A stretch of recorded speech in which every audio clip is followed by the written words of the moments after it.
नमस्कार। प्रस्तुत कार्यक्रममा यहाँहरूलाई हार्दिक स्वागत छ। म जगदीश खरेल। नेपाल प्रहरी जसको स्थापना भएको पनि 6 दशक भन्दा बढी भइसकेछ, अर्थात् 60 वर्ष भइसकेछ। हामी आज प्रहरी दिवसकै सेरोफेरोमा कुराकानी गर्दैछौँ। यही असोज 20 गते नेपाल प्रहरीले आफ्नो दिवस मनाउन गइरहेको छ। यो सेरोफेरोमा जनतासँग प्रहरी, राष्ट्रसँग प्रहरी कसरी काम गरिरहेको छ, सत्य सेवा सुरक्षणम, यही स्लोगनभित्र रहेर आजको कार्यक्रम हामी अगाडि बढाउनेछौँ। मेरो साथमा नेपाल प्रहरीका महानिरीक्षक उपेन्द्रकान्त अर्याल हुनुहुन्छ। स्वागत छ यहाँलाई कार्यक्रममा। धन्यवाद। आरामै हुनुहुन्छ? ठिक छु। सबैभन्दा पहिला त तपाईँलाई दशैंको, तिहारको, छठको, नेपाल सम्वतको अनि प्रहरी दिवसको पनि हार्दिक मङ्गलमय शुभकामना व्यक्त गर्दछौँ। धन्यवाद। तपाईँलाई पनि विजयादशमीको शुभकामना। अहिले प्रहरीको फोर्स जुन 72,000 को तपाईँको जनशक्ति छ नि, यो पर्याप्त छ या छैन? हेर्नुहोस्, पर्याप्त छ भन्दाखेरि पनि हामीसँग अहिले 20,000 भन्दा बढी प्रहरी जनशक्तिको माग सहित विभिन्न जिल्लाहरू, विभिन्न ठाउँहरू, दुर्गम सुगम ठाउँहरूबाट 20,000 भन्दा बढी प्रहरी जनशक्तिको माग भएर हामी कहाँ आइरहेको छ। त्यस कारणले त्यसलाई अपर्याप्तै भन्नुपर्छ। तर यो अबको पुलिस भनेको व्यक्तिका साथसाथै प्रविधि पनि अबको पुलिसिङमा त्यत्तिकै इम्पोर्टेन्ट चिज हो। त्यस कारणले मौजुदा कार्यप्रणाली र मौजुदा जुन प्रविधिका अभावहरू भएको अवस्थामा जनशक्ति बढी चाहिने हो। तर अहिले एकजना पुलिसले कतिजना जनतालाई हेर्नुपर्छ? हामी करिब समष्टिगतमा 400 जति जनतालाई हेर्ने गर्छौँ। 400 जति। हजुर। त्यही पनि जस्तो अपराध नियन्त्रण चुनौतीपूर्ण त बनेको छ। म तपाईँलाई जस्तो नेपाल प्रहरीको स्थापना भएको 2012 सालमा त्यतिखेरको डाटा हेर्ने हो भनेदेखि झन्डै 83 लाख प्लस जनतालाई सुरक्षा दिनको लागि 7,000 प्लस प्रहरी फोर्स रहेछ। त्यति बेला एकजना प्रहरीको भागमा जिम्मामा झन्डै 1,000 प्लस जनता पर्न आउने रहेछ। त्यो हिसाबले अहिले तपाईँको 3 करोड जनताको कुरा गर्दाखेरि त्यतिलाई 72,000 को फोर्सले चाहिँ नि सुरक्षा दिनुपर्ने अवस्थामा, शान्ति सुरक्षा कायम गर्नुपर्ने अवस्थामा तपाईँले भन्नुभयो एकजना प्रहरीले झन्डै 400 जना हेर्नुपर्छ। हाम्रो सोसाइटी चाहिँ पहिलाको भन्दा अलि बढी अपराध उन्मुख हुँदै गएको हो कि विशृङ्खल बन्दै गएको हो कि, अथवा तपाईँको चाहिँ अपराध नियन्त्रण गर्नको लागि अथवा जीवनको सुरक्षाको लागि प्रहरी कमजोर बन्दै गइरहेको हो? हेर्नुहोस्, यसलाई चाहिँ हामीले अपराधलाई हेर्दा लोकली मात्रै हेर्नु हुँदैन। यदि लोकली मात्रै हेरियो, नेसनली मात्रै हेरियो भने अपराधलाई त्यस्तो बुझाइ चाहिँ अधुरो हुन्छ, गलत हुन्छ। यसलाई चाहिँ ग्लोबली हेर्नुपर्छ अपराधलाई। किनभने अबको समाजमा अब चाहिँ एउटा हामी ग्लोबल भिलेजका कुरा गर्छौँ। विदेशहरू जाने आउने यति ठुलो फ्रिक्वेन्सी बढिसक्यो कि अब नेसनल पर्सपेक्टिभमा मात्रै अपराधलाई हेर्नु हुँदैन। त्यस कारणले यसलाई नेसनल पर्सपेक्टिभ भन्दा माथि उठेर हेर्दाखेरि चाहिँ के देखिन्छ भने अपराध वृद्धि हुनु, अबका दिनमा अपराध वृद्धि नै हुने हो। हुन्छ। अपराध एउटा कुरा भन्न सकिन्छ, चाहे त्यो तपाईँको 12 साल पछाडि भनौँ न, त्यति बेला थोरै प्रजातन्त्र थियो, लामो समय पञ्चायत भयो, फेरि प्रजातन्त्र आयो, फेरि गणतन्त्र आयो, शान्ति सुरक्षाको अवस्था अहिले भन्दा पहिला राम्रो थियो, यो चाहिँ हो होइन? तपाईले त्यो दृष्टिकोणले भन्यो भने, तर त्यो अहिले यो अवस्थामा आउनको फ्याक्टरहरू के हुन् त्यो मैले सिधा जान्न चाहेको हो। अहिले भन्दा पहिला अपराध मात्रै थियो।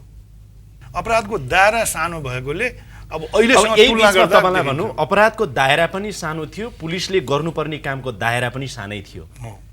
तर सँगसँगै अपराध गर्ने अपराधीहरू वेल इक्विप्ड, हाई टेक्नोलोजी र एडभान्स हुँदै अपराधीहरू गए। पुलिसहरू चाहिँ अपराधीहरूको तुलनामा त्यति हुन सकेनन् अपराध नियन्त्रण गर्ने सन्दर्भमा। हो, आंशिक रूपमा यसलाई मैले स्वीकार गर्नैपर्छ। किनभने अपराध जुन यति हाइटेक हुँदै गएको छ कि त्यो हाइटेकलाई कोप गर्न चाहिँ हामीले अपराध भएपछि नै हाम्रा प्रयासहरू सुरु गर्छौँ। त्यसै कारणले पनि अपराधीहरू प्रहरीभन्दा एक कदम अगाडि हुन्छ भन्ने मान्यता पनि छ। तर हामीले प्रयासहरू गरिरहेको छौँ र प्रविधिको दुरुपयोग अपराधीहरूले व्यापक गरिरहेको छ। कमजोरी अब यहाँनिर एउटा विश्लेषण गरौँ न, अपराधीहरू चाहिँ एडभान्स हुँदै गए सबै हिसाबले, तर अपराध नियन्त्रण गर्ने महत्त्वपूर्ण निकाय जसको एउटा चाहिँ इतिहासै 60 वर्षको भइसकेछ, यो संस्था नेपाल प्रहरी, यसलाई स्रोत, साधन, जनशक्ति, उपकरण, टेक्नोलोजी यी सबै कुराले अत्याधुनिक बनाउँदै लानु पर्दैन? निश्चय पनि पर्छ। यो तपाईले अपराधी अत्याधुनिक भए, अपराधीले प्रविधिको ज्यादा ठुलो प्रयोग गर्न थाले भनेको यस अर्थमा एउटा चाहिँ यस सन्दर्भमा के बुझ्नु जरुरी हुन्छ भने जस्तो लाग्छ मलाई भने प्रविधिहरूको प्रयोग एउटा धेरै जसो चाहिँ सामान्य मानिसले यसको सदुपयोग मात्र गर्छन् भन्ने मान्यतामा त्यसको निर्माण भएको हुन्छ। तर आपराधिक प्रवृत्तिका मान्छेहरूले त्यसको अपराधमा त्यसको प्रयोग गर्न थालेपछि अनि त्यसलाई नियन्त्रण गर्ने संयन्त्रहरूको विकास हुँदै जान्छ। त्यसै कारणले हामीले पनि त्यो संयन्त्रको विकास गरेका छौँ, तर त्यो तत्काल विकास गर्न चाहिँ सकेको छैन। जुन प्रवृत्तिको अपराध आयो, जुन विज्ञान प्रविधिको जस्तो दुरुपयोग गरेर अपराध आयो, त्यसलाई तत्कालै त्यसलाई नियन्त्रण गर्न सक्ने प्रविधि ल्याउन चाहिँ हामीलाई केही समय चाहिँ लागिरहेछ। होइन, आज तपाईँ काठमाडौँ उपत्यकाको कुरा गर्नुहोस्, सीसी क्यामेरा पर्याप्त ठाउँमा छैन तपाईँको। अब तपाईँको नेपाल प्रहरीको समग्र अहिले चाहिँ भेहिकलको सुविधा हेर्दा 2500 पनि नपुग रहेछ। अरू धेरै कुराहरू छन्। अब व्यवस्थित बस्ती छैन यहाँ चाहिँ नि, अब धेरै कुराहरूको अभाव छ, ट्राफिक जामको अवस्था छ, अपराधीसम्म पुग्नको लागि लाग्ने समयका कुराहरू, यी सानातिना कुराहरू त छँदैछन्। तर सँगसँगै नेपाल प्रहरीको नेतृत्व गरेका आइजिपीहरूले, तपाईँ 24औं आइजिपी पर्नुभएछ, यो त सोच्नु पर्थ्यो नि त। यहाँनेरि त आइजिपीहरूको पनि त कमजोरी रह्यो नि यो 60 वर्षमा। यो संस्थालाई अत्याधुनिक बनाउन सकिएन भन्ने कुराको एउटा भागको जिम्मेवारी त तपाईँले पनि लिनु पर्यो। निश्चय पनि लिनुपर्छ। मेरो भागमा जति पर्छ त्यो म लिन्छु। अलि बढी पनि लिनु पर्यो। यो पछिल्लो समयको त झन्डै 3 वर्षसम्म आइजिपी भएर प्रहरी सङ्गठनको नेतृत्व गर्ने अवसर तपाईँले पाउनुभयो। नभए 5 महिना, 6 महिना, 8 महिना, 2 वर्ष भन्दा त्यति देखिएको थिएन पछिल्लो समय, होइन?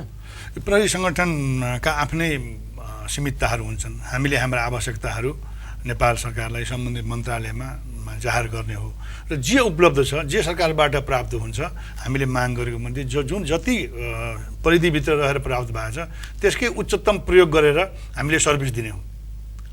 आज तपाईँ भन्नुहोस् त, 3 वर्षको तपाईँको यो कार्यकालमा जनताले सम्झिने गरेर म उपेन्द्रकान्त अर्याल, नेपाल प्रहरीको महानिरीक्षक, यो सङ्गठनको लागि र जनताको लागि मैले यी काम त गरेँ नि, हेर्नुहोस् त भनेर भन्ने के छ? यसको डिटेल समीक्षा त पछि गरौँला, तर अहिलेसम्म होइन। यो हामीले दिने चाहिँ पब्लिकलाई दिने चाहिँ मेसेज हो कि पब्लिकलाई दिने यो काम गर्ने भन्दा पनि अपराध आम नागरिकले हेर्ने प्रहरीबाट गरेको कामहरूको परिणाम के छ, अपराधहरू बढेको छ कि छैन, जघन्य प्रतिक्रिया अपराधहरू पत्ता लागेको छ कि छैन, पुलिसको रिस्पोन्स प्रोपर टाइमली छ कि छैन, यसको आधारमा प्रहरी नेतृत्वको मूल्याङ्कन गर्ने हो। र त्यो हिसाबले प्रहरी त्यो सेवा दिनका खातिर, त्यो सर्भिस पब्लिकलाई दिनका खातिर एज अ पुलिस चिफ मैले इन्स्टिट्युसनभित्र आफ्नो संयन्त्रहरू, आफ्नो जनशक्तिहरूलाई तयार गरेको छ कि छैन, त्यो महत्त्वपूर्ण कुरा हो।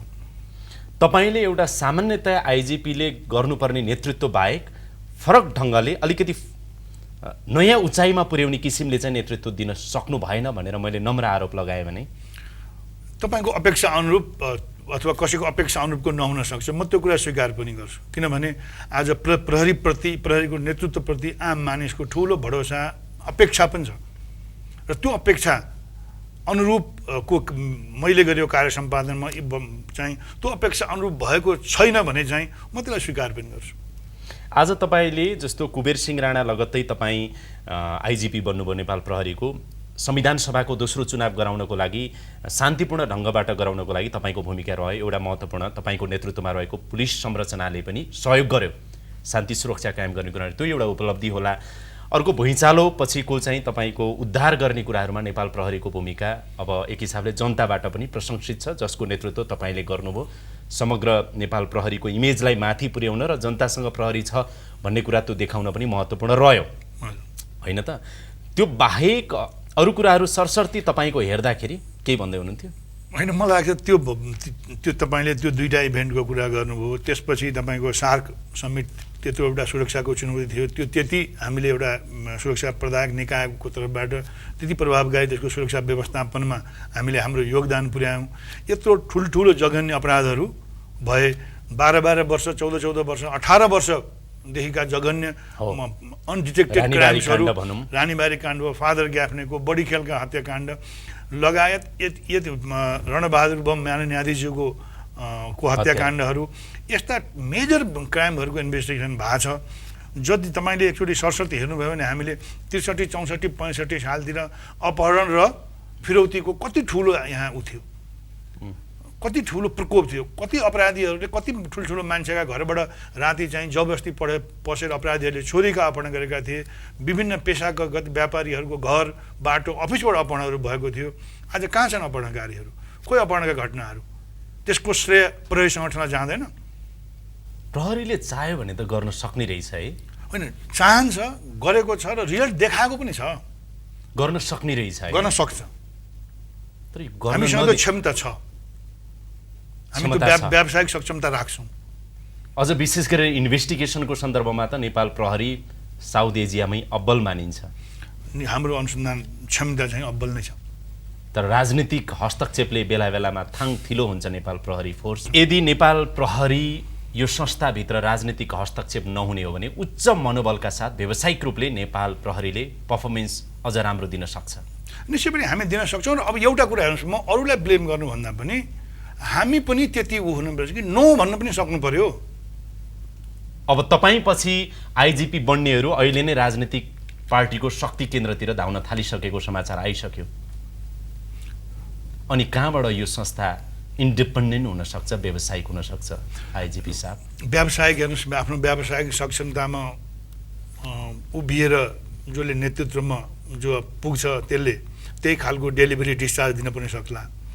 अब होइन भने चाहिँ गाह्रो हुन्छ। किनभने अब 72,000 आइजिपी बन्नको लागि नै राजनीतिक नेताहरूको घर र उनीहरूलाई चाहिँ फकाउन लाग्नुपर्ने स्थितिले भोलि आइजिपी बनेको व्यक्तिले नि कसरी चाहिँ यो सङ्गठनलाई हाँक्न सक्छ भन्ने पनि त चुनौती छ नि। यो वा त्यो नभनौँ, प्रवृत्तिको कुरा अघि तपाईँले गर्नुभयो नि, कमजोरी त त्यहाँ पनि छ प्रहरीका ठुला ठुला मान्छेहरूमा पनि। फेरि एउटा कुरा के भने जगदीशजी, मैले तपाईँलाई चाहिँ अब यो मुलुक यहाँका संस्कार, यहाँको विविध पक्ष, राजनीतिक सामाजिक र अरू अन्य विविध पक्षबाट आइसोलेट गरेर पुलिसलाई चाहिँ हेर्नु पनि हुँदैन कि जस्तो लाग्छ मलाई त।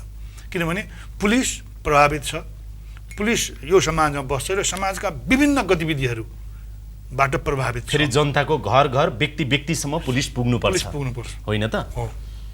आफ्नो जिम्मेवारी भित्रको पनि जिम्मेवारी भन्दा बाहिरका पनि कामहरू गर्नु पर्छ, गरिरहेछ। आज नेपाल प्रहरीको आइजिपीसँग म कुराकानी गरिरहेको छु। उपेन्द्रकान्त अर्याल मेरो साथमा हुनुहुन्छ। कैलाली घटना भयो, कैलाली घटनामा एसएसपी लक्ष्मण नेउपाने सहित कति 8 जना बित्नुभयो। तिनका विधवा र तिनका टुहुराहरूलाई यो दशैंमा आइजिपी साहब तपाईँ के आशीर्वाद दिनुहुन्छ? आज मैले आशीर्वाद दिने भन्दा पनि मैले चाहिँ एउटा यो सङ्गठनको प्रमुख र यो सङ्गठनका खातिर यो सङ्गठनको ले गर्नुपर्ने कर्तव्य पालनको सिलसिलामा जसले प्राणको आहुति दिए उनलाई म श्रद्धाका साथ स्मरण गर्छु र उहाँको परिवार जनलाई चाहिँ म एउटा सान्त्वना प्रदान गर्छु। र हाम्रो सङ्गठनले चाहेको जति सक्छ त्यति सपोर्ट हामी गरिरहेको छौँ र जति प्रहरी कर्मचारीहरूले वीरगति प्राप्त गर्छन् उहाँहरूप्रति हाम्रो जुन कर्तव्य छ त्यो हामी सङ्गठन प्रमुख र समुचा सङ्गठनले निर्वाह गरिरहेको छ, हामी गर्छौँ। तिनका विधवा र टुहुराले आज तपाईँ उनीहरूको त अभिभावक मरे, वीरगति प्राप्त गरे, हामीलाई न्याय दिनु पर्यो आइजिपी साहब, न्याय दिलाइदिनु पर्यो भनेर त पक्कै पनि भनेका होलान्, भन्छन् पनि होला। के भन्नु? म त्यसको सम्बन्ध यति मात्रै भन्छु कि यो अदालत यो घटना जुन हिसाबले हाम्रा वीर प्रहरीहरू कर्तव्यनिष्ठ प्रहरीहरू जसरी गएका थिए र जसरी उनीहरूलाई माथि आपराधिक योजनाका साथ जसरी आक्रमण भयो यसका सन्दर्भमा हामीले अनुसन्धान गऱ्यौँ। अनुसन्धान गरेर त्यो मुद्दा अहिले अदालतमा विचाराधीन छ। त्यस कारणले अदालतमा विचाराधीन भएका मुद्दा घटनाका सन्दर्भमा मैले केही सार्वजनिक टिप्पणी गर्न चाहन्न। मुद्दा फिर्ता लिने चर्चा आइरहेको छ, भनिन्छ तपाईँले मुद्दा फिर्ता लिनु हुँदैन भनेर कुरा गरिराख्नु भएको छ अरे, गृहमन्त्रीसँग तपाईँको कुरा मिलिरहेको छैन अरे, विवाद भइरहेको छ अरे। अब उहाँको परिवारलाई अथवा आम जनतालाई के भन्नुहुन्छ तपाईँ? यो मुद्दा फिर्ता लिइन्छ होला अथवा लिइँदैन होला, के हुन्छ होला भन्ने चिन्ता छ? मैले कतिपय कुरा त हेर्नुहोस्, म एउटा सुरक्षा निकायको प्रमुख भएको हैसियतले गरिएका कुराहरू सार्वजनिक ठाउँमा भन्न पनि मलाई त्यो पदीय मर्यादाले कतिपय कुरा छेक्छ, रोक्छ। त्यो मेरो सीमा पनि बुझ्दिनँ पनि तपाईँलाई म अनुरोध गर्छु। र अर्को चाहिँ यदि यो मुलुकमा संविधान छ, ऐन छ, कानुन छ, सर्वोच्च अदालतका नजिरहरू छन्, तिनीहरूले पनि हामी सबैलाई दिशानिर्देश गर्छन् र सोही अनुरूप हुनेछ भन्ने कुरामा म विश्वास छु। अन्याय चाहिँ भएको छ होइन, घटना भएको छ, अदालतमा मुद्दा विचाराधीन छ। यसमा मैले अब थप कुरा भन्न चाहन्न। गृहमन्त्रीसँग सम्बन्ध अलिकति बिग्रेको छ भन्ने आयो तपाईँको, त्यस्तो यो विषयलाई त्यस्तो बिग्रेको भन्ने केही कुरै होइन। किनभने गृहमन्त्री नेपाल प्रहरीको अभिभावक हुनुहुन्छ। हामी एज अभिभावक उहाँलाई हाम्रा कुराहरू, कहिले व्यावसायिक कुराहरू, कहिले व्यक्तिगत कुराहरू, कहिले खुसी साटौँला, कहिले दुःख सेयर गरौँला, त्यसमा कुनै अन्यथा चाहिँ मुद्दा फिर्ता लिनु हुँदैन भनेर तपाईँले गृहमन्त्री समक्ष चाहिँ राख्नु भएको छ। मैले आफ्नो कुरा सम्बद्ध मानिसहरूका राखिसकेको छु हाम्रो सङ्गठनको तर्फबाट। तपाईँको जिन्दगीको नियति भनौँ कि भाग्य भनौँ कि दुर्भाग्य भनौँ कि तपाईँ आइजिपी भएकै बखत 3 जना गृहमन्त्री तपाईँले पाउनुभएछ, 3 जना प्रधानमन्त्री पाउनुभएछ होइन? अहिलेसम्मदेखि चौथो हुनुहुन्छ उहाँहरू। ए चौथो पो हो? वामदेव गौतम, त्योभन्दा पहिले शक्ति बस्ने, माधव घिमिरे हुनुहुन्थ्यो। ए माधव घिमिरे पनि तपाईँकै पालामा हो, चुनाव गराउनु पनि उहाँले नै मलाई प्रहरी महासचिव नियुक्त गराउनु भएको। 4 जना गृहमन्त्री, तपाईँको 4 वर्ष भएको छैन, 4 जना गृहमन्त्री तपाईँले पाइसक्नुभयो, 4 जना प्रधानमन्त्री त्यसो भए। हजुर। अनि कहाँबाट तपाईँको प्रहरी सङ्गठन मात्रै होइन, कुनै पनि मन्त्रालय, कुनै पनि निकाय र मुलुकको विकास कसरी होस् यो देशमा? त्यो त मेरो बसको केही कुरा होइन। त्यसको एउटा कुरा भन्न सकिन्छ कि अस्थिर राजनीतिको शिकार चाहिँ नेपाल प्रहरी सङ्गठन पनि भयो। जसरी विभिन्न मन्त्रालय, विभिन्न निकाय, विभिन्न विकासका आयोजनाहरू जसरी भए त्यसरी तपाईँहरू पनि हुनु। राजनीतिबाट त मुलुकको सबै क्षेत्र प्रभावित हुन्छ, त्यही कारण हामी पनि प्रभावित नहुनु त कुरै भएन। एउटा कुरा आयो नि, तपाईँले यो पछिल्लो समयमा यो ड्युटी विथ स्माइल, मुस्कान सहितको सेवा, अनि अहिले पुलिस माई फ्रेन्ड, प्रहरी मेरो साथी भनेर यस्ता यस्ता सेवा सुरु गर्नुभयो, यिनका रिजल्ट राम्रो आए? मेजोरिटी अफ द पिपल हामी कहाँ आउने भनेको दुःख परेर, पीडामा परेर। त दुःखमा पीडामा परेर प्रहरी कार्यालयमा कोही नागरिक आउनुहुन्छ भने उहाँहरूको काम हुनसक्छ, काम नहुन पनि सक्ला। कुनै काम हामीले गरिदिने पनि काम लिएर आउँछ, कतिपय प्रहरीको कार्यक्षेत्रभित्र नपर्ने काम पनि लिएर आउनुहुन्छ।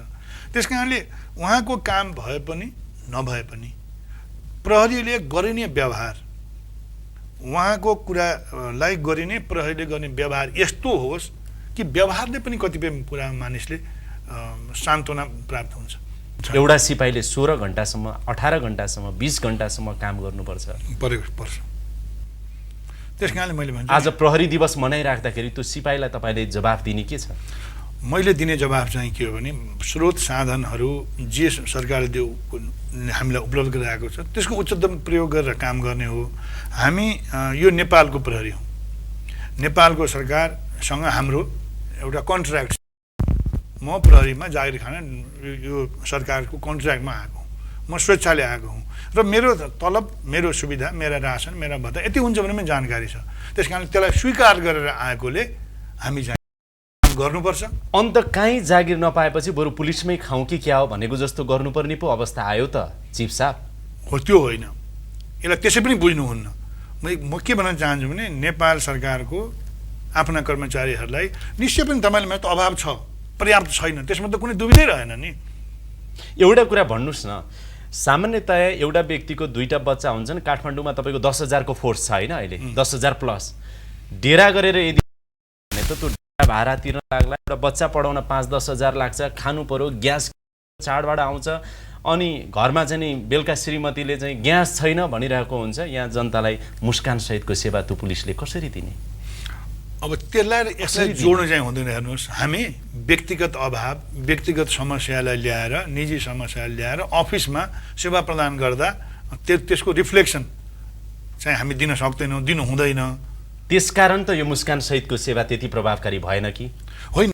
मुस्कान सहितको प्रहरी सेवा दिन प्रहरी कर्मचारी मोटिभेटेड हुनुपर्छ। विभिन्न काम, एउटा त मोटिभेसन पनि हो। मोटिभेसन भनेको चाहिँ फाइनान्शियल पार्टले स्ट्रङ छ कि छैन भन्ने कुराले पनि निर्धारण गर्छ। हो, गर्छ। त्यसैले त आज नेपाल प्रहरीमा भ्रष्टाचार धेरै हुन्छ, राजनीतिक दल ब्युरोक्रेसी पछाडिको अर्को भ्रष्टाचार हुने अखडा र भ्रष्टाचार गर्ने संस्था र व्यक्तिहरू प्रहरी हुन् भनेर आएको छ नि। आएको छ, मैले पनि त्यो रिपोर्टहरू देखेको छु। अब त्यो आएको पनि होइन, घटनाहरू पनि भएका छन्। हामीले नै वर्षेनी थुप्रै प्रहरी कर्मचारीहरूलाई, थुप्रै दर्जाका प्रहरी कर्मचारीहरूलाई आर्थिक अनियमितताको आरोपमा कारबाही पनि गर्छौँ। अनि यो हुन्छ यस्तो हो भनेर तपाईँहरू चुप लाग्न त मिल्दैन नि। तपाईँ त यस्तो ठाउँमा हुनुहुन्छ, पोलिसी बनाउने, अपरेसन मात्रै होइन, पोलिसी बनाउने ठाउँमा हुनुहुन्छ। गृह मन्त्रालय, प्रधानमन्त्रीसँग तपाईँको डाइरेक्ट पहुँच हुन्छ, उहाँहरूसँग लबिङ गर्नु पर्यो। यत्रो सङ्गठनको चाहिँ त्यहाँ तपाईँ नेता हुनुहुन्छ, नेतृत्वकर्ता हुनुहुन्छ भनेपछि गर्नु परेन? के गर्नुभयो त 3 वर्षमा? निश्चय पनि गर्नुपर्छ, त्यो निरन्तर गरिरहेको छ। जहाँसम्म तपाईँले तलब, रासनका कुराहरू, सुविधाका कुराहरू छन्, त्यसलाई धेरै व्यवस्थित पनि, रासनलाई व्यवस्थित पनि केही हदसम्म हामीले नगदमा समस्याहरू आएर यो रासन दिँदा क्रममा आएका समस्याहरूले गर्दा यसलाई चाहिँ नगदमै प्रहरीका सम्बन्धित प्रहरी कर्मचारीले पाउने भनेर त्यो चाहिँ नगदमै पाउने पनि व्यवस्था गरेका छौँ।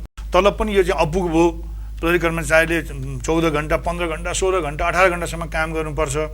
प्राप्त भएका सुविधाहरू कम भयो भने निरन्तर गृह मन्त्रालय, अर्थ मन्त्रालयसँग निरन्तर हामीले संवाद गरिरहेका छौँ, लेखिरहेका छौँ। र हामी एउटा यो सङ्गठन, यो अनुशासित र मर्यादित सङ्गठनका सदस्य भएकोले हामीले राख्ने आफ्ना कुराहरू अनुशासन मर्यादाका दायराभित्र रहेर गर्नुपर्छ। एउटा जवानलाई तपाईँले वर्षमा कति जोर लुगा दिनुहुन्छ? विभिन्न लुगाको विभिन्न, जस्तो वर्किङ ड्रेस भनेर हुँदो रहेछ, एउटा निलो सर्ट तपाईँले लगाएको जस्तो, अर्को के कम्ब्याट ड्रेस के भन्छ? 2 वर्ष छ, कोही 1 वर्ष छ, कोही 3 वर्ष छ। जुत्ता 2-3 वर्षमा एक जोर पाउँछ। 2 वर्षमा। म हिजो यसो काठमाडौँ घुम्दै गर्दाखेरि फाटेको जुत्ता लगाएका पुलिस जवानहरू पनि केही देखेँ कि अलिक नरमाइलो लाग्ने रहेछ। अनि केही पुलिसका जवानहरूलाई सोद्धाखेरि उहाँहरूले के भन्नुभयो भने, सर दिउँसोभरि ड्युटी गर्यो अनि यो त धुलो मैलो प्रदूषण सबै हुन्छ, अनि जब 3-4 घन्टा फुर्सद पाएपछि गएर धोयो, सुकायो, फेरि यही लगायो। अथवा पोहोरको फाटेको छ भने टालटुल पारेर लाउनु पर्ने अवस्था पनि छ भने साँच्चै कि त्यो अवस्था हो? निश्चय पनि हामीलाई दिएका ती स्रोतहरू, ती साधनहरू, ती व्यक्तिगत प्रयोगका लत्ता कपडाहरू, त्यो चाहिँ त्यसको चाहिँ अभाव छ। त्यसलाई जति पर्याप्त बजेट हुनुपर्थ्यो त्यो बजेटको पनि हामीलाई अभाव छ। त्यस कारणले त्यसमा चाहिँ त्यो खपत अवधि भनौँ त्यसलाई, त्यो खपती अवधिहरू घटाउन लगाएका कुराहरू छन्। अब त्यो चाहिँ बारम्बार त्यसमा केही संशोधनहरू त भइरहेको छ। तर जुन गतिमा 1 जोर दिने ठाउँमा 2 जोर दिँदा के फरक पर्थ्यो र? पर्दैन, त्यो आवश्यक पनि छ। गर्नुस् न, त्यो कार्यान्वयनमा लानुस् न। त्यो कार्यान्वयनमा लानको लागि सम्बद्ध मन्त्रालय निकायहरूमा त्यसको अनुमति, त्यसको स्वीकृति आवश्यक पर्छ। तपाईँले तपाईँको ठाउँबाट लानु भएको छ? निश्चय पनि छ। आज आइजिपीसँग कुरा गरिराख्दाखेरि तपाईँको 72,000 फोर्सले तपाईँलाई अहिले हेरिरहेको पनि होला कयौँले। वर्षमा अब 1 जोर लुगा हुन्थ्यो भने 2 जोर लुगा चाहिँ नि उपेन्द्रकान्त अर्याल आइजिपी साफकै पालामा हुन्छ अब भनेर अपेक्षा गर्न सकिन्छ? अपेक्षा गर्न सकिन्छ र त्यो अहिले नियमावली संशोधनको प्रक्रियामा पनि छ। त्यसलाई हामीहरूलाई समावेश गर्न चाहिँ हामीले भरमरदुर प्रयास चाहिँ गरिरहेका छौँ। फाटेकै जुत्ता लाएर 16 घन्टा ड्युटी गर्नुपर्ने अवस्था नआउला? निश्चय पनि नआउला। त्यो अवस्थामा चाहिँ बिस्तारै सुधार आउनै पर्छ।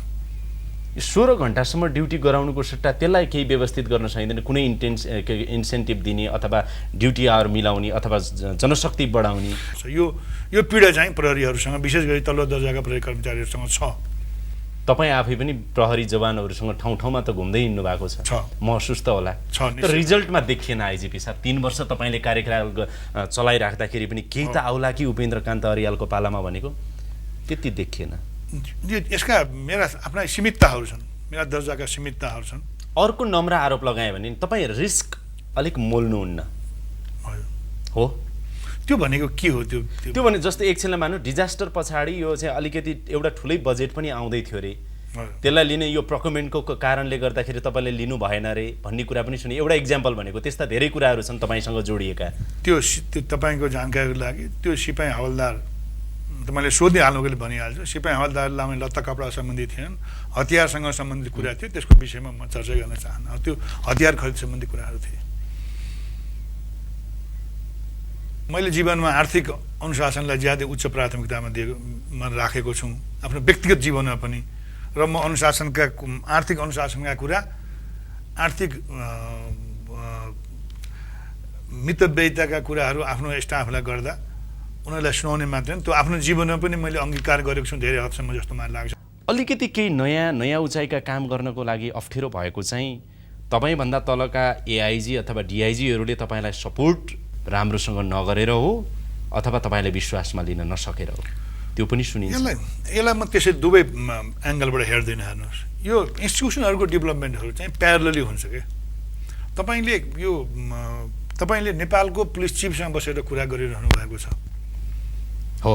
नेपालको पुलिस चिफसँग कुरा गर्दा यहाँ कतिपय मानिसले भने बेलायतको पुलिसको कुरा हामीसँग पनि गरेको सुन्छु, अथवा सिङ्गापुरको पुलिसको कुरा गरेको सुन्छु। यो हामी नेपाली समाजमा छौँ, नेपाली समाजमा कोबाट आएका मानिस हौँ। राजनीतिक हस्तक्षेपबाट चाहिँ यो इन्स्टिट्युसनलाई कुनै न कुनै रूपमा भए पनि जोगाउनुपर्छ है भनेर कति सफल हुनुभयो होला, कति सफल हुनु भएन होला, तर प्रयास चाहिँ तपाईँ इमान्दारीका साथ गरिराख्नु भएको छ। यो कुरामा चाहिँ हो, मैले प्रहरी सङ्गठनलाई बाहिरी प्रभाव, राजनीतिक प्रभाव लगायतका बाहिरी प्रभावहरूलाई न्यून गर्नलाई चाहिँ कुनै कसर मागिरहेको छैन। मैले आफ्नो क्षमताको उच्चतम प्रयोग गरेको छु त्यस सन्दर्भमा। त्यसकारण पनि गृहमन्त्रीहरूसँग बेला बेला टसल हुन्छ तपाईँको? त्यस्तो त केही सामान्य, अब म त्यसलाई पोजिटिभ फ्रिक्सन भन्न रुचाउँछु। आइजिपी हुँदासम्म नेपाल प्रहरीको सेवामा सम्झौतै नगरेको कुरा के हो? अपराधीलाई बचाउन गरिएका प्रयासहरूका सन्दर्भमा कहिले पनि त्यस्ता प्रयासहरूसँग मैले सम्झौता गरेको छैन। तपाईँको व्यावसायिक जीवनमा सधैँ पीडा दिइरहने कुरा के हो तपाईँलाई? मलाई सधैँ पीडा दिइरहने कुरा दुईवटा कुरा छ मलाई जहिले पनि पीडा दिइरहन्छ। एउटा, कतिपय प्रहरी कर्मचारीहरूले आफ्नै सङ्गठनभित्रबाट यस्तो गैर व्यावसायिक क्रियाकलाप गरिदिन्छन् जसले गर्दाखेरि म एउटा सङ्गठन प्रमुखको हैसियतले आफू धिक्कार्न बाहेक अरू केही गर्न सक्दिनँ। अर्को साह्रै पीडा दिने चाहिँ प्रहरीले धेरै दुःख गरेको छ। यो मुलुकमा प्रहरी सङ्गठनले धेरै दुःख गरेको छ। विभिन्न इतिहासका कालखण्डहरूमा भएका परिवर्तनहरूलाई आत्मसात गरेको छ, मरेको छ, प्राणको आहुति दिएको छ, 14 घण्टा 16 घण्टा 18 घण्टा ड्युटी गरेको छ, अपराधलाई एउटा नियन्त्रणको रेखाभित्र राखेको छ, मेजर केसहरू अनुसन्धान गरेको छ। तर जति जस पाउनु पर्थ्यो त्यति जस चाहिँ यो सङ्गठनले नपाएको कुराले मलाई पीडा दिन्छ। किनभने हाम्रो प्रशंसाभन्दा ज्यादै आलोचना मात्र ज्यादै सुनिन्छ, तर हामीले प्रशंसा पाउने काम पनि गरेका छौँ। जनतालाई के भन्नुहुन्छ यो सन्दर्भमा? प्रहरी सेवा बिना कुनै समाज चल्दैन। हामीले राम्रो काम गरेको बेलामा हामी प्रशंसा भए पनि राम्रै हुन्थ्यो जस्तो लाग्छ। प्रहरी दिवसको शुभकामना छ। कार्यक्रममा आइदिनु भयो, धेरै धेरै धन्यवाद। धन्यवाद।